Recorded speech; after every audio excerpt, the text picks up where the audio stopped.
Hi, I'm Natalie Lucier, and this is the presentation for my Waykeeper Farm and Nerdery Permaculture Design Project. So I am based in the Niagara region in Ontario, Canada, and my faculty mentor was Becky Ellis. So a little bit about me, I'm a software engineer by trade. I run a successful software company with my husband, and I have been dabbling in permaculture for the past 5 years or so, and we recently moved to Ontario, which is a little bit closer to our family, and we are really here to learn permaculture and also make a dent in carbon emissions and all these things. So I'm going to be talking a little bit about our goals. So we are restoring a 17-acre horse pasture farm, and we're doing that by improving the soil and increasing biodiversity. And we also want to provide food for our family and then also have the surplus donated and sold. So eventually the farm will provide a just livelihood as we transition out of our current careers over the next decade or two. So we have a lot of big goals, including regenerating the land, closing the loop and not having to bring in a lot of inputs off the farm, and also decoupling from the extraction economy. So we want to be able to do as much as we can on the farm while improving the quality of the soil, the air, the water. And we're going to do this by building life in the soil, sequestering carbon through the rotational grazing of our animals, and planting tons of plants, shrubs, and trees. We are also going to use ponds, greenhouses, and composting and other appropriate technologies and our daily human actions to actually improve the health of ourselves from moving and also the ecosystems around us. And yes, so we eventually will also have people coming to learn, get their hands dirty, and make shifts in their own habits after they leave. And it's meant to be a project that will create a ripple effect that is a good alternative to confined animal feeding operations and racist and classist exploitation and profit-driven extractive food systems that are currently available to most people.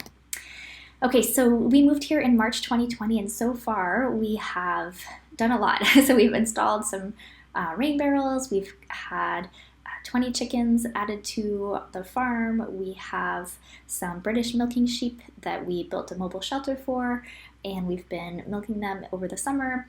We also got comfortable using mobile electric net fencing to rotate the sheep every 3 days.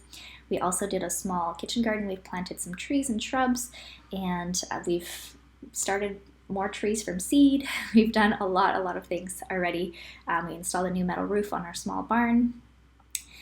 But yeah, so that's what we've done so far, and some of our goals going forward for the next year will be to install a pond and create berms to capture the extra flow of water on the property, slow it and absorb it. I'll just do a little bit more larger rain barrels, put the chicken house on mobile wheels that we can move a little bit more, have a bigger garden next summer, and then plant some perennial berries like raspberries, blackberries, blueberries, and then also update the paint on our small barn, install a small greenhouse, and just start doing a couple more things that we can do within the next year.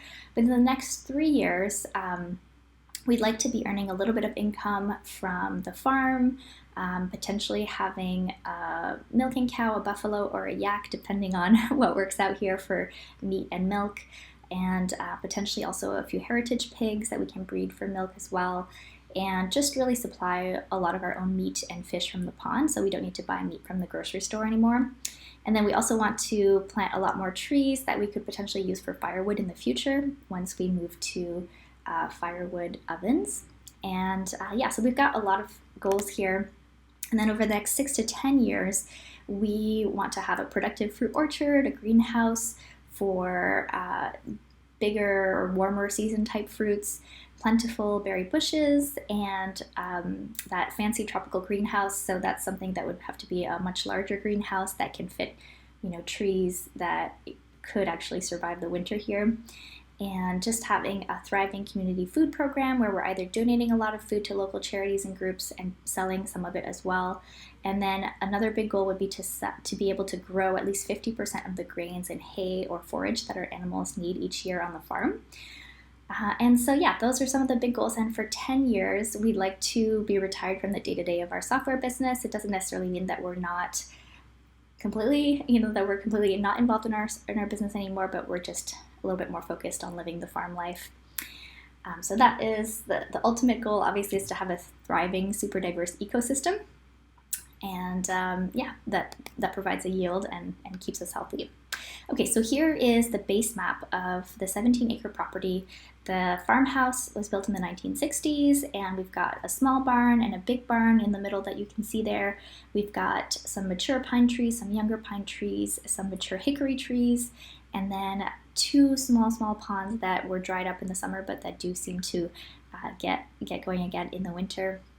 We've got quite a few fenced areas that were for horses, and at the moment we are still actually renting out the large right-hand side of that to the previous owners for their horses. So at the moment we're not doing a lot on that side. We're really focusing on the left-hand side where we're rotationally grazing our sheep right now. Okay, so these are the zones that I've set up. So we have zone 1 near the home, we have zone 2 right in the back of the home, which is where we're going to plant more of our vegetable garden and things that we need to check on more often. And then zone 3 is our left-hand side here, which is where we're rotationally grazing our sheep right now. And then zone 3 and 4 is where the horses are currently. And then zone 5 is where I would like to reforest. So right now that is still being brush hogged every year, but I would like to reforest and actually have more trees there to provide a bit of a buffer. So some of the sectors, so we definitely have a lot of coyotes in the area. We've seen them. They've actually predated some of the barn cats that were here before we got here, and we've seen them kind of circling the sheep. So we've been very careful with our electric fence for that. And you can see there's a lot of water movement as well. So that's why we're so keen on the pond, because this area gets very, very wet in the winter, fall, and spring.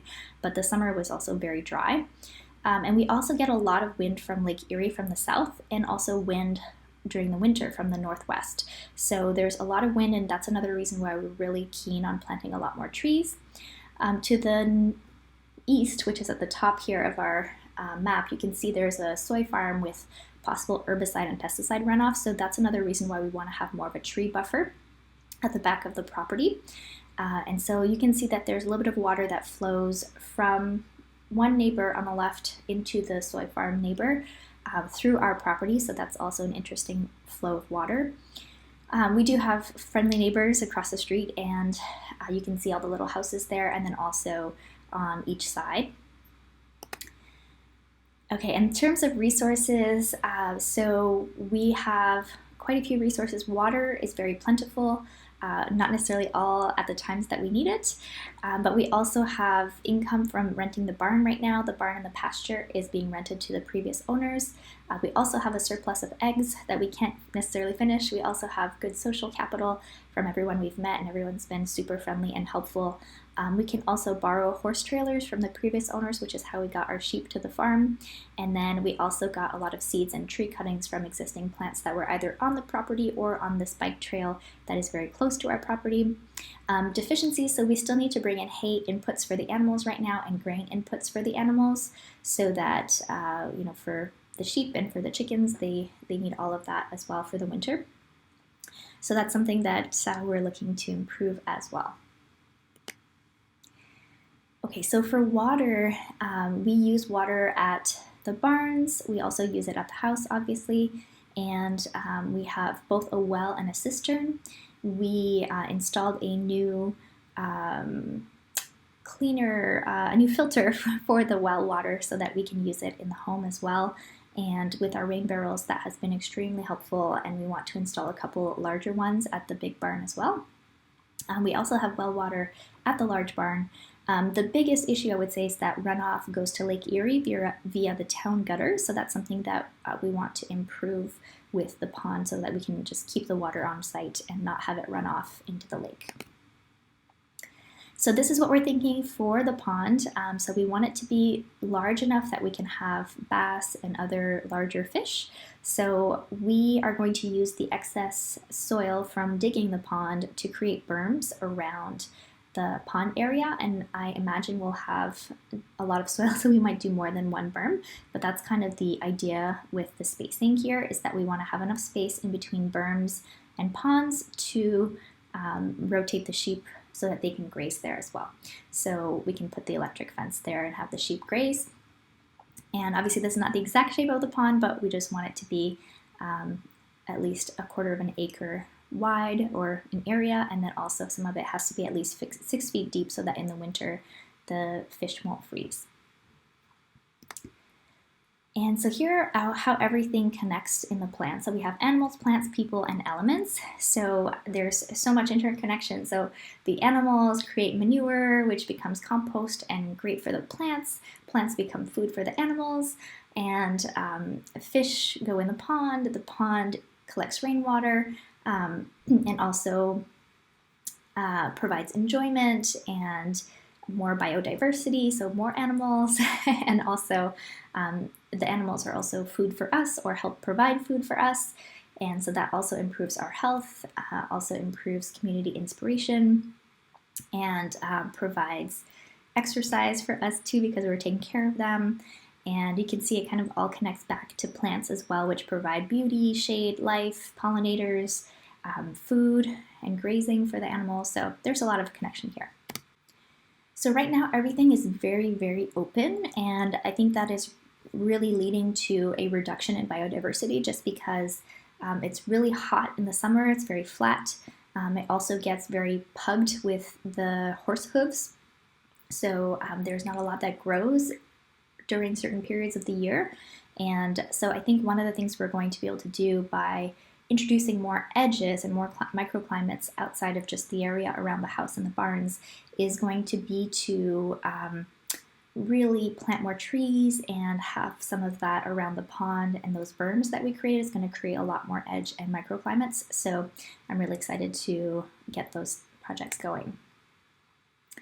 So here are some of the patterns, paths, and flows. So you can see we have a lot of branching patterns. That seems to be a big one for us. And so we have a path that goes to the back of the property on the left-hand side, which is where there's a lot of manure that we've been, or at least the horse owners have been putting there over the many years so that we can grab that compost and spread it as well. And then the front pollinator garden will follow a wave pattern to capture rain runoff from the house, from the roof. So this is the kitchen garden and berry patch that's going to be in the back of the house. So right now there is some water being pumped from the basement, from the sump pump, that just basically keeps the basement dry. And so that water is currently running or basically being piped into the left-hand field. So you can see kind of where there's currently, where the pond is going to be, that's essentially where the water is being sent right now. But we are also thinking of redirecting it to the kitchen garden and then using drip irrigation lines to also connect to our well and to our rain barrels in case there's a longer dry period during the summer, which is when we would mostly need this water. So we can essentially move that water either to the pond in the winter if there's a lot of it and we don't need it in the garden, or into the backyard in the summer when we need it for our kitchen garden. So you can see where we've sort of mapped out the berry patch will be the perimeter of the kitchen garden, and then the inside will be more annuals like melons and squash and sweet potatoes, strawberries, tomatoes and peppers and garlic, grapes, and just lots of greens and veggies. So that's the plan. So next summer we're going to start doing more of the berries and kind of setting that foundation for that garden. And then this is on the left-hand side of the property. We're going to be planting all those berms. So this is actually probably a more realistic view of what the pond will look like once we have all that mapped out and planted out. So we will have a mix of fruit trees that are going to be planted by seed and small seedlings from locally grown fruit that we bought from the farmer's market. So some trees may be grafted, but a lot of them will just be grown from seed just because it's easier, and you know, we have the seeds already. So some of the trees like mulberry and Osage orange and honey locust and black locust and willow will act as tree hay for winter feeding of the grazing animals once the trees are established. So we're really excited to try that. That's something new for us. But that's, again, going to create a lot more edge, a lot more microclimates, and a lot of food for all the animals, the chickens and the sheep and everything. So I think that'll be really, really cool. Okay, so here are some of the built environments. So we have Eventually, we want to add a new metal roof with added insulation over the house. We also know that eventually the freestanding greenhouse is going to go where the current barn and paddock area is for the horses, so that we have access to that greenhouse. We have rain barrels nearby. It'll be really easy for us to go check on the progress of what's growing in there very easily. And yeah, so those are some of the things that we've done so far, and we plan to have our beehives close to the house with a flight path close to the gardens in the back of the house. And so some of our social and visible structures are that our business currently provides a lot of financial capital. So this, this gives us a chance to actually, try things out. And then also the farm combined with our efforts provides natural capital. Our barn tenants are super helpful because they are experienced. They have been here for so long, and also they know people in the area that can help with getting hay or other things that we might need. But also the drawback is that they're not as regenerative focused. So that's something that kind of comes up with our neighbors too, is that there's a little bit of creative tension to do things as they've always been done, and to follow our own goals. Like, for example, with our carbon sequestration and rotational grazing, they're like, that's so complicated. Why are you doing that? Just let your sheep go free for the whole area.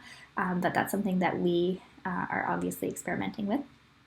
And so the other thing that we have going is 2 children. So it's, the reason why we're so passionate about this project, but also limits the time that we have to work on things because they're still very young.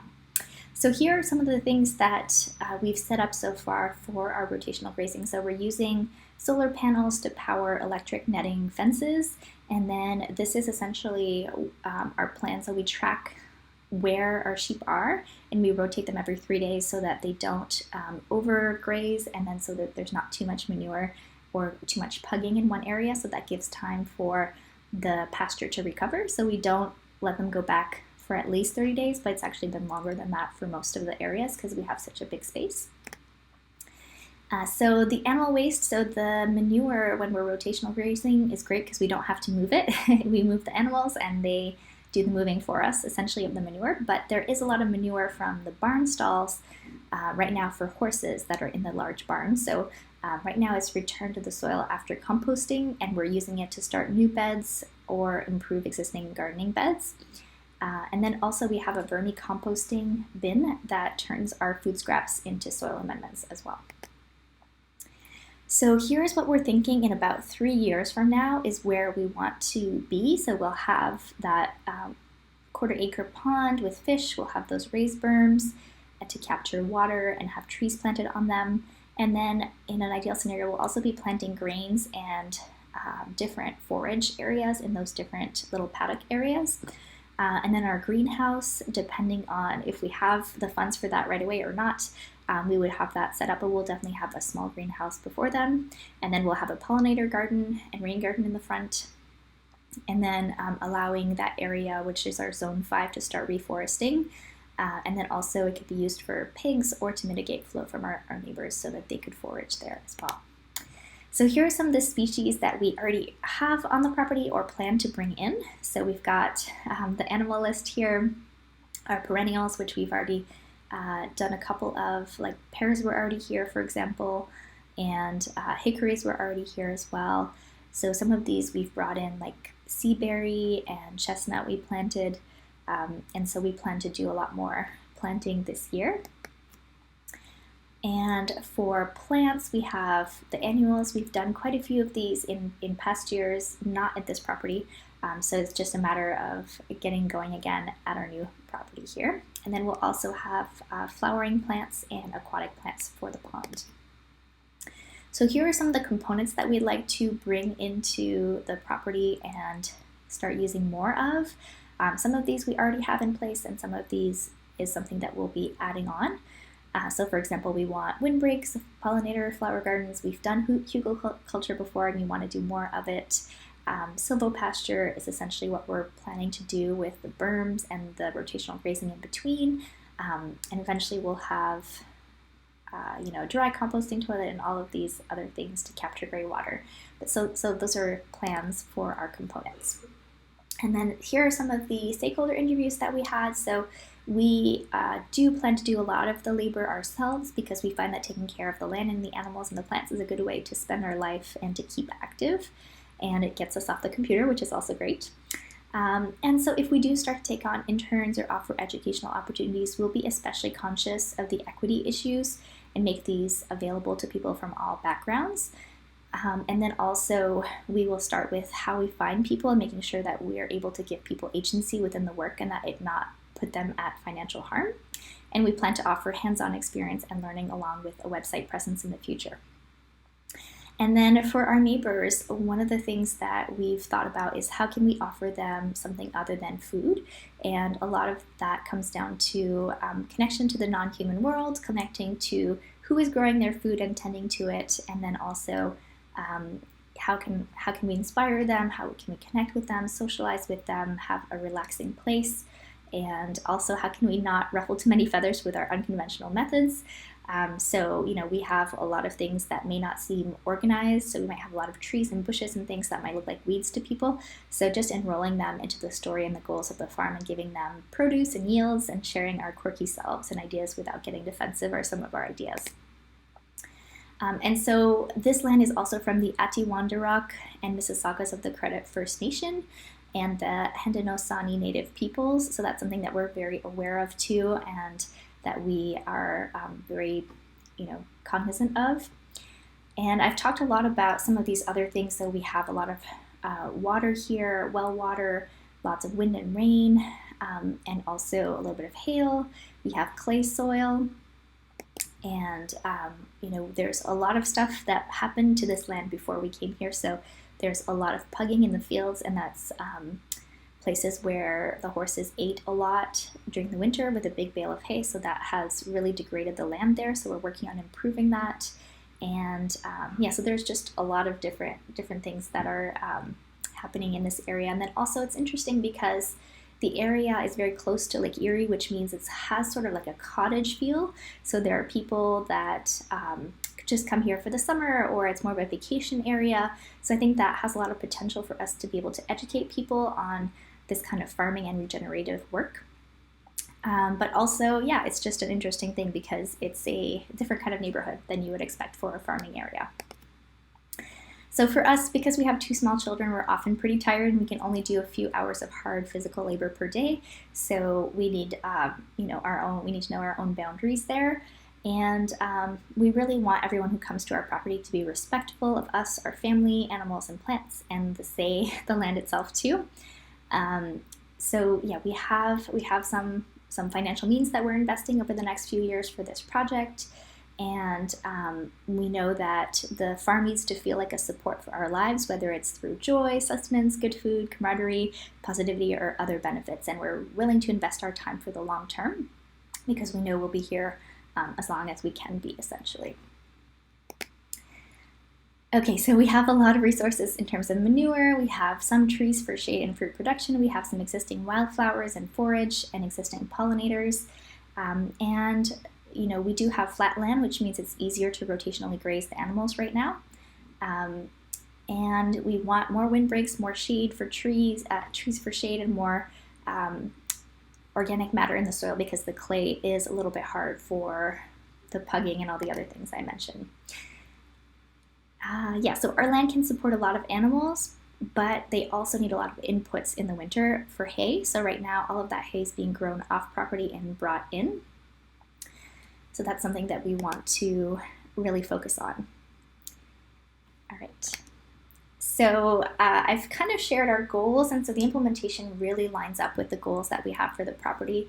And I've just added in dates here for our different implementation goals.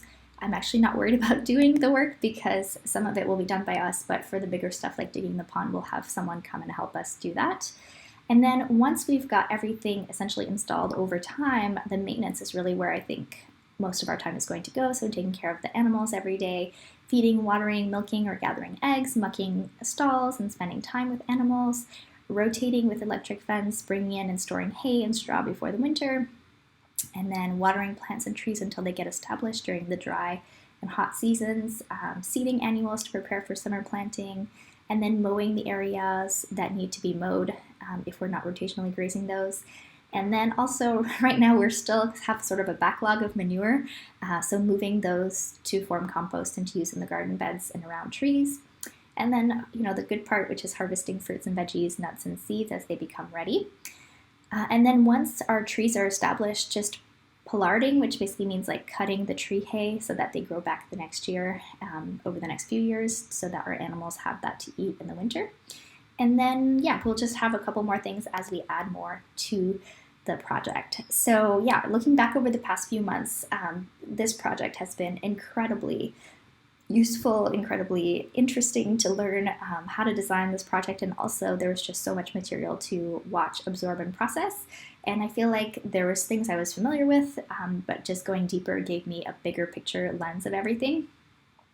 And one of the things that I really want to emphasize is that this feels like it's just the beginning, and I'm really excited to get to work on all of this and also know that it will evolve a lot. Thank you so much for watching.